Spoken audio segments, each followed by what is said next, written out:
চিত্রের সামনে বজ্র বসে আছে, সে একেবারে নীরব।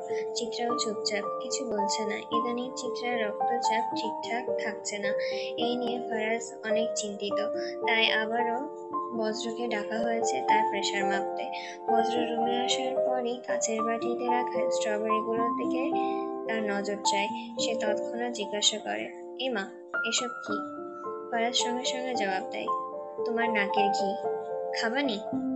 বজ্রের এহেন কথায় নাক মুখ কুঁচকে আসে। কথা না বাড়িয়ে সে চিত্রের প্রেশার মাপায় মন দেয়। ফারাজ একেবারে বজ্রের পা ঘেঁষে বসে আছে, যেন সে নিজেই ডাক্তার। বারবার নির্দেশ দিচ্ছে, এইভাবে না, না না, ওইভাবে কর। বজ্র বিরক্ত হলেও মুখে কিছু বলছে না।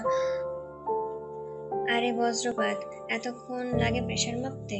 ফারাজের প্রশ্নে বজ্র মাথা তুলে তাকায়। ভাই, গায়ের উপর থেকে একটু সরবি? আগে আমার কাজটা করতে দে। কর, তবে সাবধানে, বেশি ছোঁয়াছুঁই করিস না, কখন আবার কোন ভাইরাস ছড়ায়। বজ্র ধৈর্য ধরে চিত্রের প্রেশার মাপে। রিপোর্ট ঠিক আছে, তবে খাওয়া দাওয়াতে একটু নজর দিতে হবে। সে চিত্রের দিকে তাকায়। ভাবির দুধ ডিম বেশি খাওয়া দরকার, শরীরটা একটু দুর্বল। ফারাজ এক মুহূর্ত চুপ থাকতে পারে না। ওকে ওকে, তোর কাজ শেষ। শেষ হলে এবার রাস্তা মাপ। বজ্র অবাক হয়ে তার দিকে তাকায়। চিত্রা লজ্জায় মাথা নিচু করে। এমন করে কেউ কারোর সঙ্গে কথা বলে? এই লোকের কি কোনো নিয়ম, কোন নিয়মে ঠিক করা সম্ভব? ভাই, ভাইয়া, আপনি কিছু মনে করবেন না, চিত্রা ধীরে বলে। আপনি জানেন তো উনি একটু এমনই। বজ্র মুখে মৃদু হাসি খেলে যায়। কিছু বলার জন্য মুখ খুলতেই ফারাজ তীর্যক চোখে তাকায়। দাঁত কানানো বন্ধ কর ভাই, 32 দাঁত একা তোর নেই। বজ্র মুখ মুহূর্তে গম্ভীর হয়ে যায়। ফারাজ এবার চিত্রার দিকে ঘুরে তাকায়। ও শোনো, এই বজ্রকে ভাই ডেকো না তো, তুমি কোন আক্কেলে? আজ থেকে ওকে চাচা ডাকবে। একটু থেমে আবারও বলে, না না, চাচাও না, আজকাল চাচাদের সঙ্গেও মহব্বত হয়। তুমি বজ্রকে আব্বা ডাকবে। দুনিয়ার সব পুরুষই আব্বার চোখে দেখবে। চিত্রা বিস্তৃত বিরক্ত। কেন এই নিয়ম শুধু আমার জন্য? কেন? আপনি ফারাজ, বাচ্চাদের মতন কথা বলছেন। ফারাজ গম্ভীর হয়ে বলে, আমার চোখে সব নারী হলো মায়ের মতন, শুধু তুমি বউয়ের মতন, তাই তোমাকে হতে হবে আমার মতন। আমাদের চোখে পৃথিবীর সব নারী পুরুষ আমাদের বাচ্চার মতন। বজ্র একটা কথা না বলে উঠে দাঁড়ায়। সে বসে অপমান সহ্য করার কোনো ইচ্ছে নেই তার। সে চলে যেতে উদ্যত হলে চিত্রা তাকে থামাতে যায়। তখনই ফারাজ তার হাত চেপে ধরে। শালাই তোমার হাত ধরে প্রেশার মাপছে, জানো এই দৃশ্য যে আমি কলিজায় হাত দিয়ে দেখেছি। চিত্রা ধৈর্য ফুরায়। তো কি সে আমার ঠ্যাং ধরে প্রেশার মাপবে? এই বউ, ধরাধরির কথা বাদ দাও, কেমন যেন শুনতে লাগে। চলো ওয়াশরুমে, তোমার হাত ধুইয়ে দেই। আবার? কি হয়েছে? হ্যান্ড ওয়াশ, শ্যাম্পু সব দিয়ে ঘষে ঘষে পরিষ্কার করব হাতটা। এই বজ্রপাতের নোংরা হাতের স্পর্শ তোমার গায়ে লেগেছে, ইচ্ছে তো করছে হাতটা কেটে ফেলি। চিত্রা এবার ঠান্ডা কণ্ঠে বলে, আপনার মুসলমানির সময় কত মানুষ কত গুরুত্বপূর্ণ জায়গায় কতবার স্পর্শ করেছে, আমার তো সেই সবে ভেবে কাটাকাটি করতে মন চায়। কই তবুও তো মুখ খুলিনি। ফারাজ থতমত খেয়ে যায়, হকচকিয়ে বলে, যাবো, আস্তাগফিরুল্লাহ। আয়েশা লজ্জায় অভ্রর দিকে তাকাতে পারছে না। একদিকে ভুল বুঝাবুঝি, অন্যদিকে অসতর্কতার জোর সোজা গিয়ে পড়েছে অভ্রর গায়ে। পরিস্থিতি এমনই বিব্রতিকর যে তার চোখে তাকানোর মুশকিল। ল্যাপটপের মধ্যে যে ভিডিও দেখছিল লোকটা, তাতে মেয়ের গলা শুনে আয়েশা না হয় একটু ভুলই ভেবেছে, বেশি কিছু তো আর নয়, কিন্তু যা ভাবনায় যা ভাবায় তা হলো অভ্রতাল এত স্বাভাবিক আর এত মৃদুভাবে কথা বলছে। সে তো চাইলেই রাগ দেখাতে পারতো তার গায়ের উপর পড়ার জন্য। নিশ্চয় কিছু একটা গড়বড় আছে। ডাল মে কুছ তো কালা হ্যায়। বিষয়টা পাল্টাতেই আয়েশা হঠাৎ জিজ্ঞাসা করলো, এই বাড়িতে কোনো কাজের লোক নেই কেন? মানে ওই বাড়িতে তো অনেক ছিল, রান্নাবান্না আর গৃহস্থালির কাজের সাহায্য করত। অভ্র কাঁধ ঝাঁকিয়ে বলল, ফরাজ ভাই এই বাড়িতে বাইরের কাউকে অ্যালাউ করে না। তোমাকে যে গাড়িতে করে এখানে আনা হয়েছে সেটা তোমার সাত কপাল। কিন্তু কপাল তো আমার একটাই, আয়েশা মুচকি হেসে জবাব দিল। তোমার পরিবারে কে কে আছে? এই প্রশ্নে অভ্র থমকে গেল, কিন্তু চিন্তা করে গলার স্বর নিচু করে বলল, পরিবার সেটা আবার কেমন জিনিস? একটা অন্যমনস্ক হাসি ঝলকালো তার ঠোঁটের কোণে। আয়েশা অভ্রর সে হাসির দিকে তাকায়, মনে মনে শুধায়, কে বলেছে শুধু নারীর সৌন্দর্যে অপূর্ব? কখনো কখনো পুরুষের এক চিলতে হাসিও বিস্ময়ের ভরিয়ে দিতে পারে হৃদয়। হঠাৎ আয়েশা কপট রাগে গলায় বলল, আজ এত শান্ত ভালো মানুষ হয়ে গেছেন যে, অথচ গতকাল সারা রাত আমি শুধু বদনা নিয়ে ছুটোছুটি করলাম। চাটনির মধ্যে কি মিশিয়েছিলেন বলেন তো? অভ্র হাসতে হাসতে জবাব দিল, কয় প্যাকেট খেয়েছ মনে আছে? আয়েশা গুনে গুনে বলল, 7 প্যাকেট। বেঁচে গেছো, আর এটাই অনেক। এখন খাই মেয়ে আমার জীবনেও দেখিনি। অভ্র নাটকীয়ভাবে চোখ বড় করল। খোটা দিও না জাদু। আয়েশা মুখ ফুলিয়ে বলল, ওয়েট গোয়ালি, এই এত শুদ্ধ বাংলায় কথা বলছো এভাবে? মুখে ঘি চিনি লাগিয়েছো নাকি? অভ্র এক পা সামনে এগোতে আয়েশা সতর্ক হয়ে 2 পা পিছিয়ে গেল। তবুও কিছু বলার আগে অভ্রর ফোন বেজে উঠল। স্ক্রিনের দিকে না তাকিয়ে সে ফোন হাতে নিয়ে উঠে দাঁড়ালো। আয়েশা তার পেছনে তাকিয়ে একটা দীর্ঘশ্বাস ফেলে নিজের মনকে বলল, এই শালার চালায় আর একটুখানি ঝাঁকানাকা হইতে পারবো না মনে হয়। সবসময় মূর্খ বানাইবার চেষ্টা করে শালা। একটার সঙ্গে ভালো করে কথা বললেও মনে কেমন করে। একবার তো গুয়ের শাক খাওয়াইছি, পরের বার এটারে ড্রেনের শাক খাওয়ামো বলে মুখ ভ্যাংচায়। কোমরে দুলিয়ে জায়গা ছেড়ে উঠে চলে যায় আয়েশা। চিত্রাকে নিজের কাছে এনে বসায় ফরাজ। ধীর কণ্ঠে জিজ্ঞাসা করে, হাতের ব্যথা বলেই তো আজ চুলগুলো ঠিক করে আঁচড়াতে পারোনি, তাই না? চিত্রা ধীরে মাথা নাড়ায়। ফারাজ ওকে নিজের দিকে ঘুরিয়ে নেয়, কপালে একটা আলতো চুমু এঁকে ড্রেসিং টেবিল থেকে চিরুনি তুলে নেয়। আমি তো আছি বিবিজান, আমি থাকতে তোমার এত কষ্ট করার কি দরকার? চিত্রার কোমর ছুঁই করে নামা ঘন কালো চুল চিরুনি চালায় সে। চুলের জট বেঁধে গেলে সাবধানে খুলে দেয়। মাঝে মাঝে ব্যথার জায়গাগুলোতে ঠোঁট ছুঁয়ে দেয় ভালোবাসার পরশে। চিত্রা চোখ বন্ধ করে অনুভব করে সেই মুহূর্তগুলো। কখনো ভাবিনি কোনো পুরুষ তার প্রতি এত নিঃস্বার্থ যত্নশীল হতে পারে, এতটা ভালোবাসতে পারে। কজন পুরুষ আছে বউকে কাজ করতে দেয় না? এই তো দুপুরেও নিজের হাতে কি একটা যেন রান্না করে খাইয়ে দিয়েছে তাকে। এই লোকটা রান্নার হাত ভালো। চুল আঁচড়ানো শেষ হলে ফরাজ তাকে আলতো করে নিজের বুকে জড়িয়ে ধরে। চিত্রা চোখ বুজে ফেলে। ফরাজের বুকে চির অচেনা আশ্রয়। ওখানে মাথা রাখতেই সেই দুনিয়ার সব যন্ত্রণাগুলো দূরে সরে যায়, আর শান্তির ভারে ঘুম নেমে আসে চোখে।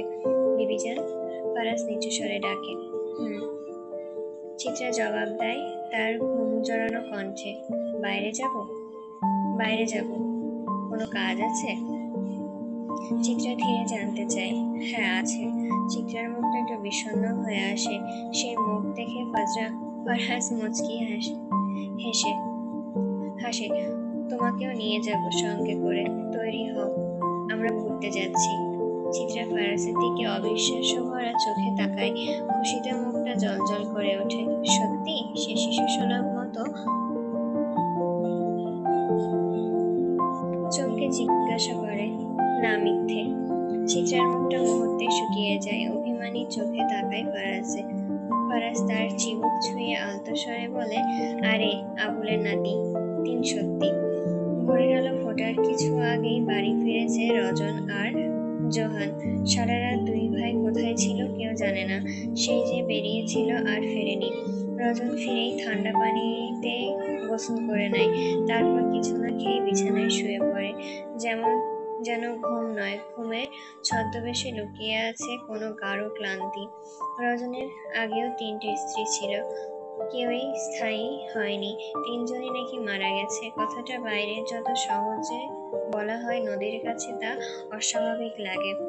বিশ্বাস করতে মন চায় না তার। সে জানে তার স্বামী মানুষ না। মাঝে মাঝে তার মনে হয় রজন কোনো হিংস্র জানোয়ার, যে ঘর করেছে কিন্তু সংসার বোঝে না। নদী নামাজ পড়ে, আল্লাহর কাছে কেঁদে কেঁদে প্রার্থনা করে। একটা সন্তান চাই সে, একটা পুত্র সন্তান, যাকে ঘিরে গড়ে উঠবে তার নিজের একটা ছোট্ট জগৎ। যদি সেই ছেলেটা সুবাদে তার ভাগ্য খুলে যায়, তাহলে ক্ষতি কি? নদীও তো চায় তার স্বামী তাকে ভালোবাসুক, খুব করে ভালোবাসুক, না অত্যাধিক কিছু নয়। কেবল একজন স্ত্রী যতখানি ভালোবাসার প্রাপ্য, সে কেবল সেটুকুই চায়। কিন্তু সে জানে যদি ছেলে সন্তান না হয়, তাহলে হয়তো কখনো সে ভালোবাসার জায়গাটুকু পাবে না। হয়তো চিরকাল সে একজন অযোগ্য রয়ে যাবে, রজনের চোখে, সমাজের চোখে, নিজের চোখে। বিকেল হয়ে গেছে, নদীর পেটে কিছু পড়েনি আজ, খেতে মন চাচ্ছে না। রজন এখনো ঘুমিয়ে, উঠে পড়ে আবার নাও পারে। তবে সে উঠলেই বা কি, আজ তো তার বাড়িতে টাকা পাঠানোর কথা, হয়তো ঘুম থেকে উঠলে পাঠাবে। এসব ভেবে আর কি হবে। নদী জানে টাকার লেনদেন দিয়ে পাপের ঋণ মেটানো যায় না, পাপ কখনো মুছে যায় না, ওটা গায়ে রয়ে যায় একরাশ কলঙ্ক হয়ে। নুরিটা রাতে জ্বর এসেছিল, সারা রাত কেঁদে কেটে কাটিয়েছে সে। দুপুরে একটু ঘুমিয়েছে, অথচ সেই ঘুমের মধ্যেও যেন ব্যথা লুকিয়ে আছে, একটা নিষ্পাপ শিশু নিঃশব্দ আরতি। রজন কখনো তার দিকে ফিরে তাকায়নি, কখনো বাবা হয়ে ওঠেনি সে। স্নেহ তো দূরের কথা, যত্নের ছোঁয়াটুকু সে মেলেনি নুরির ভাগ্যে। অথচ দেখো না ফারাজ আর রওশন, ওরা নুরিকে নিয়ে পাগল। একটুখানি কাশি হলে অস্থির হয়ে পড়ে। নদীর বুকটা হু করে ওঠে, কপালটায় বুঝি পোড়া মেয়েটার। এমন একটা নিষ্পাপ শিশুর ঠাঁই হওয়া উচিত ছিল এই রজনের মতন হিংস্র এক পুরুষের ঘরে। ওর জায়গা হওয়া উচিত ছিল ফারাজের কোলে, সেই ঘরে যেখানে ভালোবাসা যেন প্রবল, তেমনি সুরক্ষার নিশ্চিত। হ্যাঁ, ফারাজ নিখুঁত নয়, সে নিজেও পাপে মোড়া। তবুও সে জানে কিভাবে আপনজনদের জন্য লড়াই করতে হয়। তার নিজের বলতে কিছু নেই, তা বাঁচানোর জন্য পুরো দুনিয়াকে সে উল্টে দিতে পারে। তার নিজের বলতে যা কিছু, তা বাঁচানোর জন্য পুরো দুনিয়াকে সে উল্টে দিতে পারে। নিজের বলতে যদি কেউ একবার জায়গা পায় তার মনে, তবে সেজন্য সে নিঃশেষ পর্যন্ত বাজি রাখতে পারে। নদী চুপচাপ নুরির পাশে বসে থাকে, তার হাতের তালুতে নুরির ছোট্ট আঙ্গুল রাখা। নীরবে শোধায়, মারে, দাবি রাখিস না তুই। বিকেলে নরম আলোয় ঘরের প্রতিটি কোণায় মেখে আছে সোনালি ছায়া। জানালার পর্দা হেলে দুলছে, বাইরের মন ছুঁয়ে যাওয়া এক টুকরো বাতাস, প্রকৃতির সবচেয়ে কোমল উপহার। এমন বাতাসের সামনে আধুনিক পৃথিবী যেন কৃত্রিমাত বড়ই তুচ্ছ লাগে। ড্রেসিং টেবিলের আয়নার সামনে দাঁড়িয়ে চিত্রা, পেছনে ফারাজ। চিত্রার কাঁধে শাড়ির আঁচল ঝোলাচ্ছে, ফারাজ কপাল কুঁচকে মন দিয়ে তাকে সাজাতে ব্যস্ত। এই নিয়ে চতুর্থবার। কখনো আঁচল পড়ে যাচ্ছে, কখনো পিন ঠিক মতো বসছে না, তবুও ফারাজ দমছে না। এমন মনোযোগ দিয়ে শাড়ি নয়, কোনো প্রিয় শিল্পকর্ম সাজিয়ে তুলছে সে। চিত্রা আয়নায় ফারাজের মুখ দেখে একটু হেসে ফেলে। ফারাজ তখন বলে ওঠে, এই বউ, এই শাড়িটা ভালো না রে, বারবার খুলে যাচ্ছে। চিত্রার একচুল হেসে ঠোঁট রক্ত জবার মতন দুষ্টু ভঙ্গি এনে বলে, আপনি ঠিক মতো পরাতে না পারলে তো শাড়ি শাড়ি কেন, সব খুলে যাবে। ফারাজ এবার একদমে থেমে থেমে তার দিকে তাকায়, চোখে মুখে মিশ্র অনুভূতি। সে ধীরে চিত্রার চুল সরিয়ে দিয়ে এক পাশে মুচকি এসে ফিস করে বলে, এই বিবিজান, শাড়ি পরা লাগবে না, তোমাকে সবভাবেই আমার ভালো লাগে, কিছু পরলেও আর না পরলেও। হয়েছে, ছাড়ুন। আসলে পড়াতে পারছেন না তো, তাই এত কথা আরো বলছেন। শেষবারের চেষ্টায় কষ্ট করে হলেও ফারাজ শাড়িটা ঠিকঠাক চিত্রের গায়ে পরিয়ে দিয়েছে। নিঃশ্বাস ফেলে তাকায়, তারপর চুপচাপ বসে পড়ে চিত্রার পায়ের কাছে, নিচু হয়ে চিত্রের উড়োর উপরে তার দু পা তুলে নিজের হাতে আলতো ছুঁয়ে দেয় নরম পায়ে, আদর করে একজোড়া সোনার নূপুর পরিয়ে দেয়। চিত্রা তাকিয়ে থাকে এক দৃষ্টিতে, তার চোখে বিস্ময়।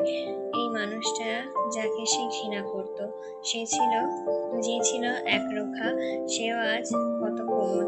ফারাজ এবার চিত্রার হাতে মেহেদি টিউব তুলে নেয়, ধীরে ধীরে ভালোবাসা দিয়ে আঁকে। নকশাটা তেমন নিখুঁত না, এবড়ো খেবড়ো, তবুও চিত্রার চোখ সরে না। যখন ফারাজ তার তালুতে নিজের নাম লিখে দেয়, তখন চিত্রা ফিসফিস করে জিজ্ঞাসা করে, এবার কি ভালোবাসা দিয়ে মেরে ফেলবেন আমায়? ফারাজ কিছু বলে না, শুধু একটুখানি হাসে। সেই হাসিতে কোনো পুরুষালী ঐবদ্ধ নেই, শুধু আছে একরাশ মায়া, ভালোবাসা। বিকেলটা মেঘলা, হালকা নরম বাতাস বইছে, আকাশে রোদের বদলে ছায়া, কিন্তু সে ছায়া মন ভার করার নয়, বরং এক ধরনের স্নিগ্ধ প্রশান্তি নিয়ে এসেছে চারপাশে। চিত্রা আর ফারাজ রিকশায় বের হয়, গাড়ি নয়, কারণ চিত্রা গাড়িতে উঠলে বমি করে। ফারাজ জানে এই বউটা বিলাসিতার চেয়ে সাধারণতাই বেশি ভালোবাসে। ফুটতলা রিকশায় ধীরে ধীরে চলতে থাকে এক ব্লক থেকে আরেক ব্লক ওয়ালটন বাড়ির দিকে। চিত্রা ফারাজের পাশে সিটে বসে আছে। ফারাজ তার হাতে চিত্রার হাতটা শক্ত করে জড়িয়ে আছে, শাড়ির আঁচল বাতাসে হালকা দুলছে, নূপুরের শব্দ মিশে যাচ্ছে রিকশার টুংটাং টিনে। ফারাজ একবার তাকিয়ে দেখে পাশে বসা মেয়েটাকে, চোখে তার আনন্দ, ঠোঁটে এক প্রশান্তির হাসি। এর চেয়ে বেশি কিছুই কি চাই? ফারাজের মন বলে, না, আর কিছুই চায় না। এই মুহূর্তটাই যদি চিরকাল থাকে, সেটাই যথেষ্ট। সন্ধ্যার স্নিগ্ধ অবহে আকাশে জমে উঠেছে মেঘের ভেলা, হালকা বাতাস বইছে চারিপাশে। দিনের শেষ, ক্লান্ত শহরটাকে একটু মেঘ ছুঁয়ে শান্ত করতে চাইছে। যমুনা ফিউচার পার্কের সামনে দাঁড়িয়ে আছে ফারাজ আর চিত্রা। ব্যস্ত সড়কের হুলস্থুল ভেদ করে দুইজন আলাদা একটা জগতে প্রবেশ করেছে, যেই জগতে সবকিছু পেরিয়ে কেবল চিত্রা আর ফারাজের বসবাস। ভেতরে ঢুকতেই ফারাজ একটা আইসক্রিম কিনে দেয় চিত্রার হাতে। চিত্রা অবাক হয়ে তাকিয়ে তার দিকে। এই মানুষটা না চাইলে সব বুঝে যায় কি করে? সময় যত গড়াচ্ছে, প্রতিনিয়তই তারকে চমকে দিচ্ছে, মাঝে মাঝে বিরক্ত করে, আর ঠিক পরক্ষণে মনের মতন কিছু করে বসে মন জয় করে নেয়। চিত্রা আইসক্রিমের দাম ট্যাগটা দেখে হঠাৎ হেসে উঠে বলে, আরে, এই সামান্য একটা আইসক্রিমের কত দাম? ঢাকা শহর মানেই তো দেখি ডাকাতি। এই ঘুণে ধরা শহর টাকায় খায়। ফারাজ এক পলক চিত্রার দিকে তাকায়, ঠোঁটের কোণে মুচকি হাসি। সে চিত্রার কাঁধে হাত রেখে বলে, তোমার মুখে হাসি কাছে কোটি টাকার জিনিসও নেহাতি সস্তা ঠেকে। চিত্রা কিছু বলে না, চোখ নামিয়ে হাসে। সন্ধ্যার আলোয় তার মুখে অদ্ভুত কোমলতা ছড়িয়ে পড়ে, যেমনটা হয় কোনো ভিজে মাটির গন্ধে, কখনো প্রথম প্রেমের ছোঁয়ায়। এই শহর, এই মেঘলা সন্ধ্যা আর এই ভালোবাসা সব মিলিয়ে মুহূর্তটা ঠিক ছবির মতন হয়ে দাঁড়ায়। শপিং শেষ হলে ফারাজ মাথায় বাজ পড়ে। এত ব্যাগ, এত জিনিসপত্র। প্রথমে ভাবলো সব নিজেই টেনে নিয়ে যাবে, কিন্তু পরক্ষণে উপলব্ধি করলো এই কাজ তার একার নয়। শেষে নিরুপায় হয়ে ফোন করে ডাকলো অভ্রকে। যখন অভ্র এসে দেখে যমুনার মলের সামনে ফারাজ দাঁড়িয়ে আছে, দুহাতে গাদা গাদা ব্যাগ, মুখের অস্থির বিরক্তি, আর পাশে দাঁড়িয়ে মিষ্টি মুখে চিত্রা। সে থমকে যায়। চেনা মানুষ অচেনা আচরণকে করলে যেমন হয় ঠিক তেমন। এটাই ফারাজ, সেই স্বার্থপর একরোখা নিজের জগতে ডুবে থাকা লোকটা, নাকি এখন যে যা দেখছে সবই একটা ধোঁকা? ফারাজ নিজেকে ফাঁকি দিচ্ছে নাকি তাদের সবাইকে? আরে এই বালকুদ্দুসের বাপ, ধর ভাই, আমার হাত ব্যথা হয়ে গেছে। গাড়ি নিয়ে যমুনা পার্কের গেটের সামনে এসে দাঁড়া। ফারাজ বিরক্তি গলায় বলল, আপনি কই যাবেন আবার? অভ্র আবার অবাক কণ্ঠে জিজ্ঞাসা করল। রোম্যান্স করতে টুনুপুঠি, তুই সিঙ্গেল, জ্বলে পুড়ে মর। ফারাজ চিত্রার হাত টেনে ধরে পকেট গেট দিকে হাঁটা শুরু করে। চিত্রা অভ্রকেও তাদের সঙ্গে আসার জন্য বলতে এগোতে গেলে ফারাজ হালকা টান দিয়ে চিত্রাকে নিজের বুকের কাছে টেনে নিয়ে বলে ওঠে, ছ্যাঃ বউ, ওই বেটা সিঙ্গেল মানুষ হলো পৃথিবীর বুকে বেঁচে থাকা মহামারীর মতন। ওদের সংস্পর্শে গেলে তুমিও দেখবে জোড়াহীন বিধবা হয়ে গিয়েছ। ওদের কাছে যেও না। আসো আসো বউ, স্বামীর বুকে আসো। রাস্তার পাশে দাঁড়িয়ে থাকা চায়ের আড্ডায় এখনো ভিড় জমে আছে। চায়ের কাপে ভাসছে ধোঁয়া। সেই ভিড় ঠেলে ফারাজ চিত্রার জন্য চা আনতে গেছে। এটা ভাবতেই যেন আশ্চর্য লাগছে। চিত্রা গাড়ির সামনে দাঁড়িয়ে, অভ্র পাশে। আকাশ একটু গুমট, যে কোনো মুহূর্তে আবার নামতে পারে বৃষ্টি। চিত্রার চোখ আটকে থাকে ফারাজের দিকে। দোকানের ভিড়ে ব্যস্ত সে, ভিড় মারিয়ে বউয়ের জন্য চা আনতে। সে দৃষ্টি সরায় না। চিত্রার ঠোঁট কাঁপে, মুখ থমথমে। সে আস্তে অভ্রকে জিজ্ঞাসা করে, যা আনতে বলেছিলাম আনা হয়েছে? জি। অভ্র মাথা নাড়ে।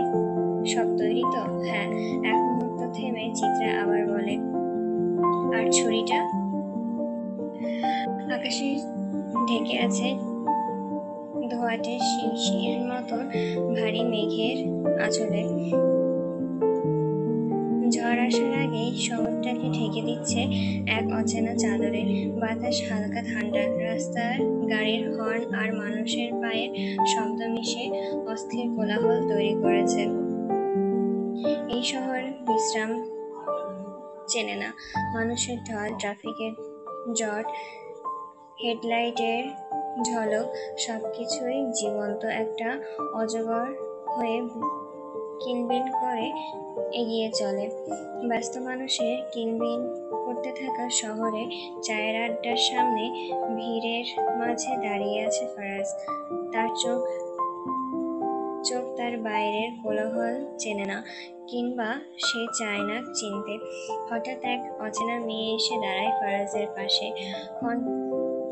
কণ্ঠাহীন দৃষ্টিতে এক দৃষ্টি চেয়ে থাকে তার দিকে, যেন চোখ দিয়ে সে বলছে অনেক কিছু। ফারাজ কিছুটা অস্বস্তি বোধ করলেও মুখে কোনো ভাব প্রকাশ করে না।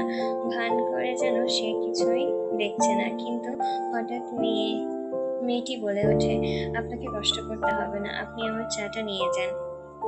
ফারাজ অবাক হয়ে তাকায় মেয়েটির দিকে। তার হাতে দুটো কাপে চা। একটু থেমে কিছুটা দ্বিধা নিয়ে ফারাজ বলে, আচ্ছা দেন। পকেট থেকে মানিব্যাগ বের করতে যাবে এমন সময় মেয়েটি বলে, চায়ের বদলে অন্য কিছু চাই। ফারাজ কপালে ভাঁজ ফেলে। কি চাই? মেয়েটি এক কথায় উত্তর দেয়, নাম্বার। ফারাজ হাসে। ও আচ্ছা, ওয়েট। গাড়ির সামনে দাঁড়িয়ে থাকা চিত্রা আর অভ্র ফ্যালফ্যাল করে তাকিয়ে আছে ফারাজের দিকে। চিত্রার মুখে চাপা রাগ, চোখে জ্বলন্ত আগুনের ন্যায় জ্বলছে। সে নিজে এখানে দাঁড়িয়ে, অথচ তার সামনেই স্বামী অন্য মেয়েকে নাম্বার দিচ্ছে। ফারাজ নাম্বারটা দিয়ে মেয়েটির হাতে টাকা গুঁজে দিয়ে বলে, ফারাজ ফাও খায় না, ফাও খেলে পেট খারাপ করে। মেয়েটার মুখ অদ্ভুত রকমের শান্ত, যেন বোঝার চেষ্টা করছে এ কথার অর্থ কি। ফারাজ চলে যাওয়ার আগে মেয়েটি ফারাজের দেওয়া নাম্বারে তার সামনেই কল করে। মুহূর্তে অপর ফোন বেজে ওঠে। অপর কল ধরতেই ওপাশ থেকে মেয়েটা হ্যালো বলে। চিত্রার পাশে দাঁড়িয়ে থাকা নির্বাক অপর মুখটা শুকিয়ে যায়। কিছু বলার আগেই মেয়েটা তার দিকে তাকায়। কিছু বলতে যাবে তার আগে ফারাজ ঘুরে দাঁড়িয়ে বলে, আরে রাস্তা ছাড়েন খালাম্মা, আমার আগুন সুন্দরী বউটা অপেক্ষা করছে। আর হ্যাঁ, চায়ের জন্য ধন্যবাদ। আশা করবেন না বন্দরি। ওইটার দাম কিন্তু নগদেই পে করেছি। মেয়েটা রেগে বলে, তাই বলে আরেকজনের নাম্বার দিবে তুমি? নাম্বার চেয়েছ খালাম্মা? কার নাম্বার চেয়েছ তাও তো বলনি। তাই আমার মহামারী কুদ্দুসের বাপের ভাইরাস দূর করতে ওর নাম্বারটাই দিলাম। বাই দ্য ওয়ে, মেয়ে তোর আবার বয়সী হয়, বাপের দিকে নজর দিতে লজ্জা করে না? আবার তুমি মারাও। গুনগুন করতে করতে ফারাজ মেয়েটিকে পাশ কাটিয়ে চিত্রার দিকে এগিয়ে যায়। চিত্রার ঠোঁট কেঁপে ওঠে কিছু বলার জন্য, কিন্তু ফারাজের সেই নির্লিপ্ত ভঙ্গিতে যেন সব কথা আটকে যায় গলায়। অভ্র হতভম্ব, ফোনটা হাতে নিয়ে দাঁড়িয়ে থাকে। চেহারায় নিজের অস্থিরতায় ভুলে গেছে। মনে মনে শুধু একটা কথাই ঘুরপাক খায় তার, এই ফারাজ এলাহি তার প্রাইভেট নাম্বারকে সরকারি টয়লেট বানিয়ে দিল। ছ্যা, বালের জীবন একটা। গাড়ির গায়ে হেলান দিয়ে চিত্রা চায়ের কাপে চুমুক দিতে যাবে, ঠিক তখনই ফারাজ বলে ওঠে, আস্তে, ঠোঁট পুড়ে যাবে তো, এদিকে দাও, ফু দিয়ে ঠান্ডা করে দিচ্ছি।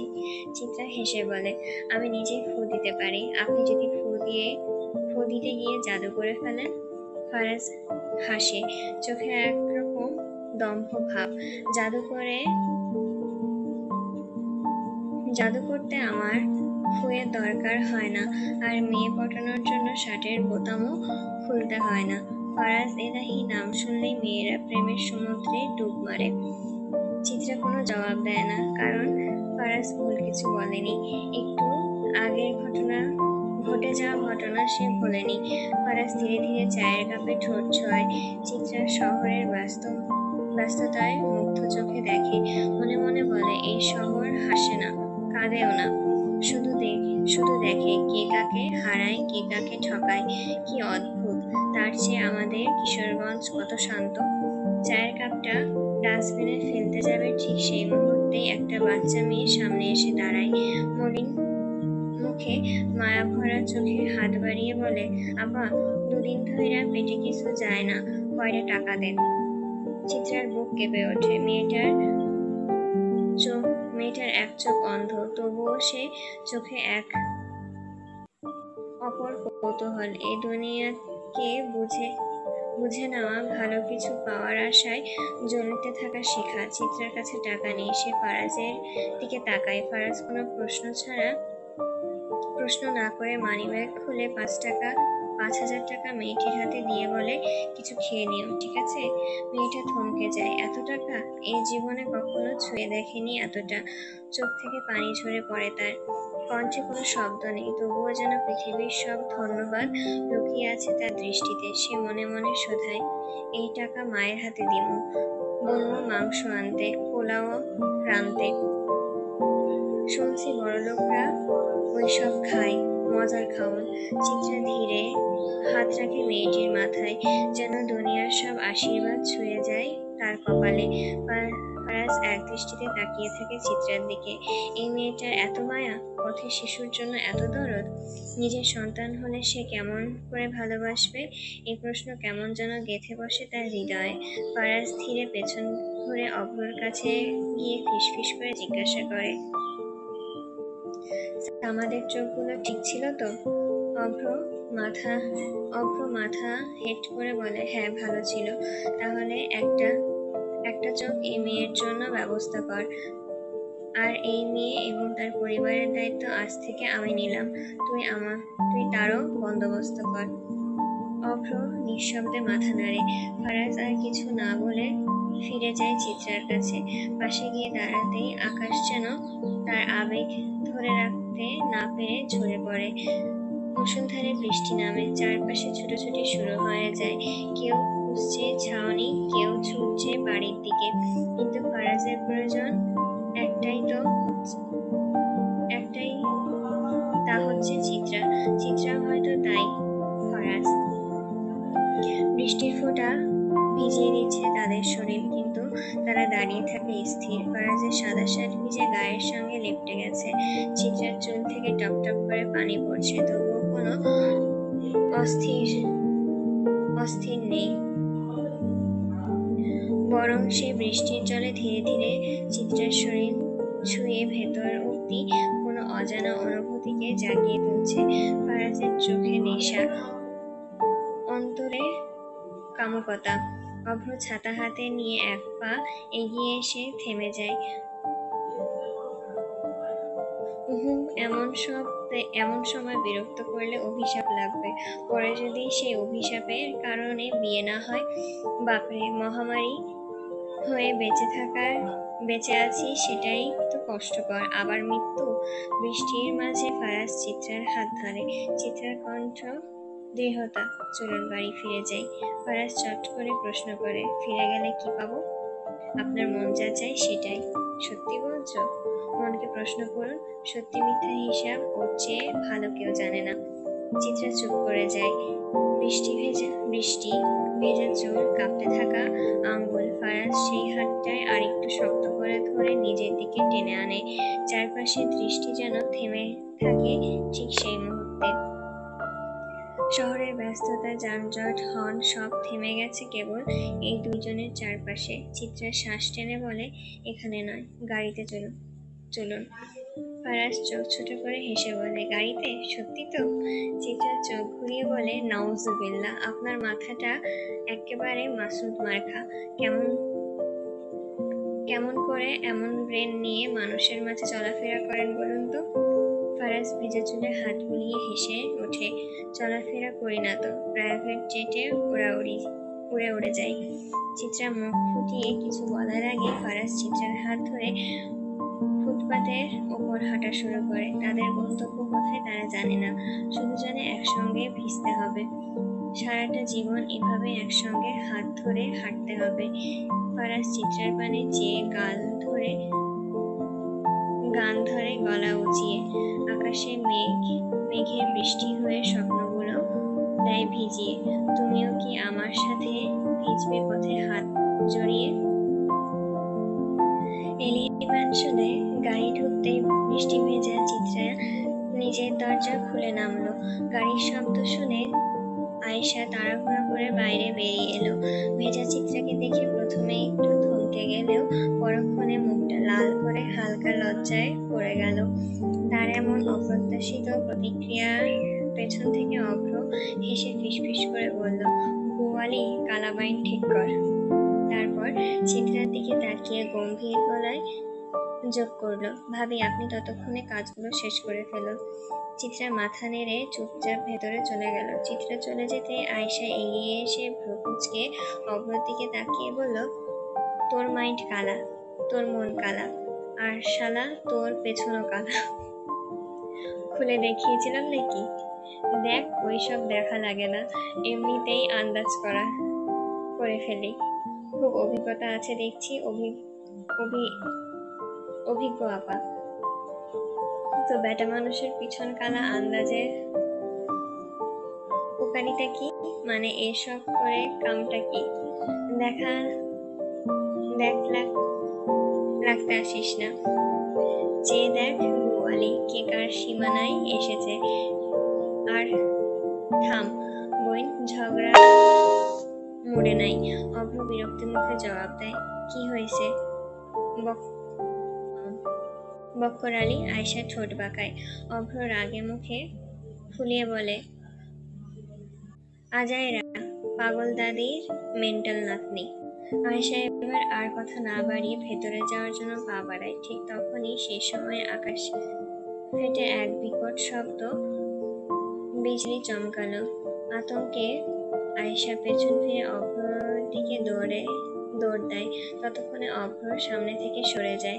আয়েশা তাল ঠিক না থাকায় সে অভ্রর গায়ে ধাক্কা খেয়ে হুড়মুড়িয়ে পড়ে যায়। চিৎকার করে ওঠে। সিমেন্টের দেওয়ালে থাকা পার্কিং লটে পড়তে গেলে গন্ডারের চামড়াও ছিঁড়ে যায়। আয়েশা তো সামান্য একটা মেয়ে, হাঁটু ছিঁড়ে বেরিয়ে আসে রক্ত। বাম পাটাও চামড়া মোচড় খেয়েছে। অভ্র প্রথমে পাত্তা দেয় না, যাওয়ার জন্য ঘুরে পা বাড়ায়, কিন্তু এক মুহূর্ত থেমে দাঁড়ায়। পেছনে ফিরে আয়েশার সামনে এসে দাঁড়ায় সে। হাতে থাকা ছাতাটা ফেলে দেয় এক পাশে, তারপর নিজের ব্লেজারটা খুলে আয়েশার গায়ে জড়িয়ে দেয়। এক মুহূর্ত থেমে কোনো কথা না বলেই ঝট করেই আয়েশাকে পাজাকোলা তুলে নেয়। আরে, আয়েশা অবাক হয়ে কিছু বলতে চায়, একদম চুপ। অভ্র আগুনের মতন উত্তপ্ত গলায়। মুহূর্তে আয়েশা থমকে যায়। অভ্র মুখটা বদলে গিয়েছে। এমন রূপ আগে তো কখনো অভ্রকে দেখেনি সে।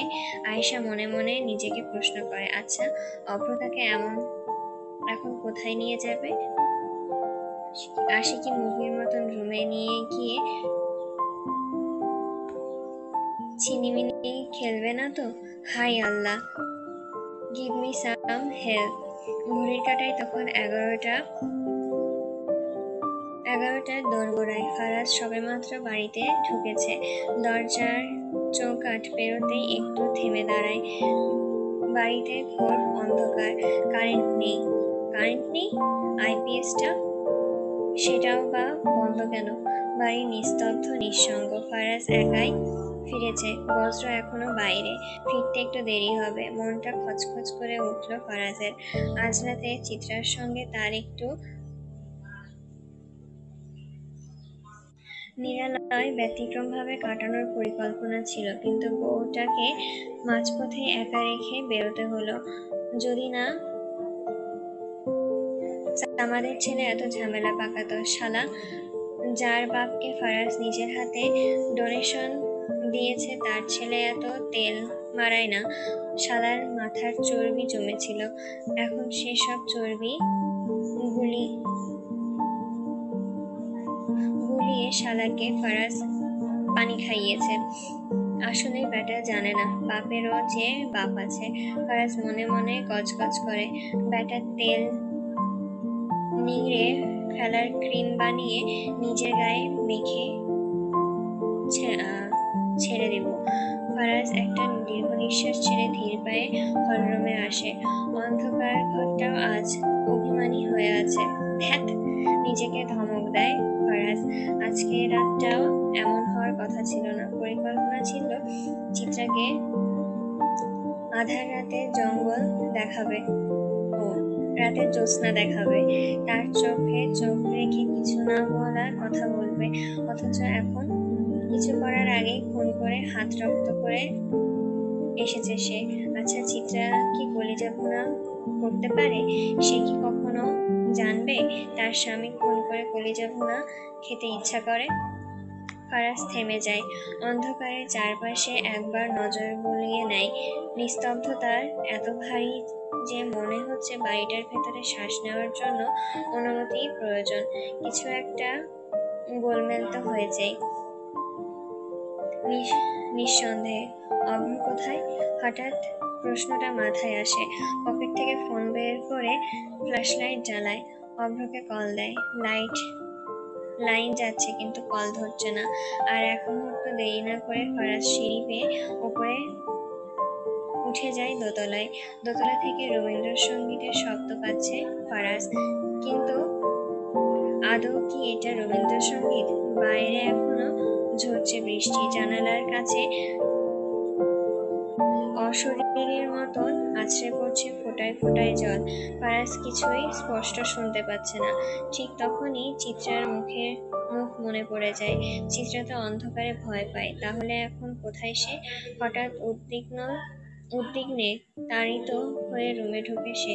ফ্ল্যাশ লাইটের সাহায্যে পুরো রুম দেখে, চোখ বোলায়, চিত্রাকে ডাক দেয়, সারা শব্দ নেই। সে ঘুরে দাঁড়াতেই পিঠে থেকে যায় একটা ঠান্ডা সুচেলা কিছু, চাকুর মতো।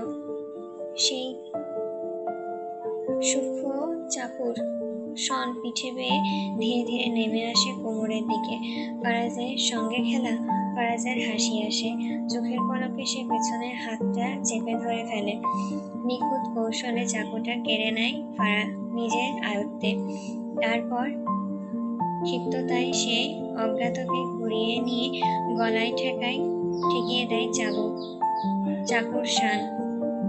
ঘাড়ে ঠোঁট ছুঁই ছুঁই করে ফারাজের কণ্ঠ গা কাঁপুনি ঠান্ডা স্বরে ফিসফিস করে বলে, আগুন সুন্দরী, রক্তের খেলায় যেহেতু নেমে গিয়েছো, তাহলে খেলাটা তোমার রক্ত দিয়ে শুরু করি।